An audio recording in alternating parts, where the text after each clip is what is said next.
of knowing what you want and knowing what you don't want. Knowing what you don't want is part of it too. We don't want to make you afraid of your thoughts. We don't want you to be resistant about your thoughts. We just want you to make choices about your thought. Oh, I can say that softer. I can say that with less condition. We gave you a piece here today that we have not spoken so clearly before about the unconditional love. Unconditional love is something that you've been hearing about most of your life. And most of you think that what unconditional love is accept the condition and just tolerate it, accept it, and love around it. Well, that's not even possible. You can't look at something that is unwanted and hold yourself in the vibrational frequency of what is wanted. Don't ask yourself to do the impossible.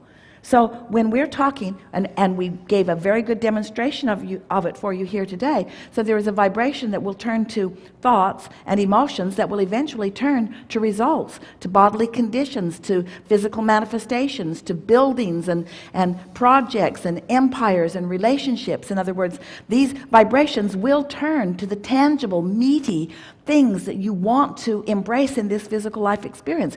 They will, because that's what the momentum of law of attraction does. What you think about does become reality. You create your own reality in that way. So when we say to you, don't focus upon the reality that you have unless it's really pleasing to you. Be a selective sifter. Look at the aspects of your life that you are really appreciating and keep that appreciation factor active in your vibration, and then only other appreciation factors can come into your experience. But when you focus upon a problem that you're wanting to get rid of, it's amplified usually, and there's a vibration of activity and that's why most diseases become more. And it's why most diseases become much more after diagnosis. Is because the attention upon it causes a stronger activation of it, and so law of attraction gives you more of what's active in your vibration, not as a punishment, as a response to the vibration that you are offering. And so what we were demonstrating here today, we really want you to hear it, is that, and we want to lay into this the subject of law of attraction, the subject of momentum, which is easy for you to understand, the subject of trajectory, because that's what momentum is. It produces a trajectory.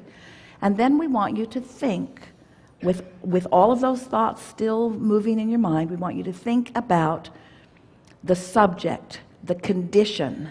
And instead of the condition, the full-blown manifestation, we want you to stop up here closer to the emotion, the emotional manifestation. Emotions are manifestations.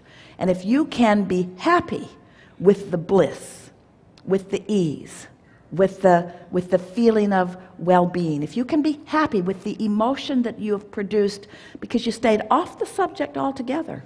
In other words, you saw a funny movie and you felt happy. That's a point of attraction. You talked to a dear friend who is high on life and you felt enlivened. That's an emotion. You looked out at the beautiful ocean and you felt appreciation for this magnificent earth. That's a vibration. And those things matter. Practice those vibrations, because well-being will follow that, you see.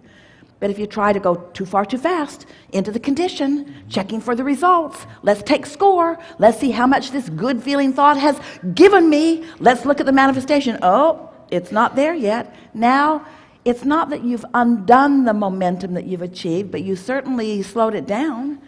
And you are certainly practicing an approach to life that most are practicing that's not working out that well. And the reason that we say that is because you are moving much more slowly than you want toward the things that you care about. And there's one simple reason. You've got what is itis. What's happening has more of your attention than the emotions, because you're not unconditional yet. You're conditional. You'd rather look at the stuff. You'd rather look at what's happening rather than feel for the emotion. And you know what's really screwy about that? We love you so much. You know what's really screwy about that? Is that every single thing, every single relationship, every single circumstance, every single pile of money, every single condition, every single thing that you want is because you think you'll feel better in having it.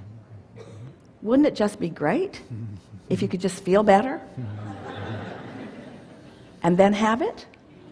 But then you say, oh, I felt better and I got it. So I'll feel better, and then I'll get that. Now you're making it conditional again. Cut it out. Stop making it conditional.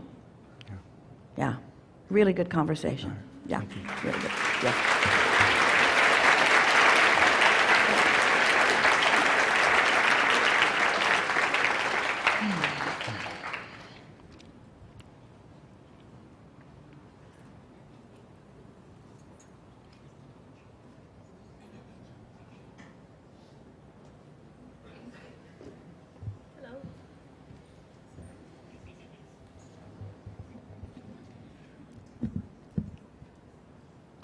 Hello. Okay, so I was married in New York many years ago, and I moved to England with my ex-husband, and we got a divorce there. It took a kind of a long time. I started the process 12 years ago, and it seemed to take about 6 years to get the divorce finalized. I moved back to the States, and have been informed that I am still legally married in the States, and I'm trying to sort this out and get them to get legal help. And each person that I go to try to get help about it doesn't have answers for me. So I was wondering if you could help me with the thought process on how to change whatever I'm holding in pattern. Well, we were just talking about that, weren't we? That when you're trying really hard to get away from something, it sticks to you like glue. Because there's no exclusion in this universe. So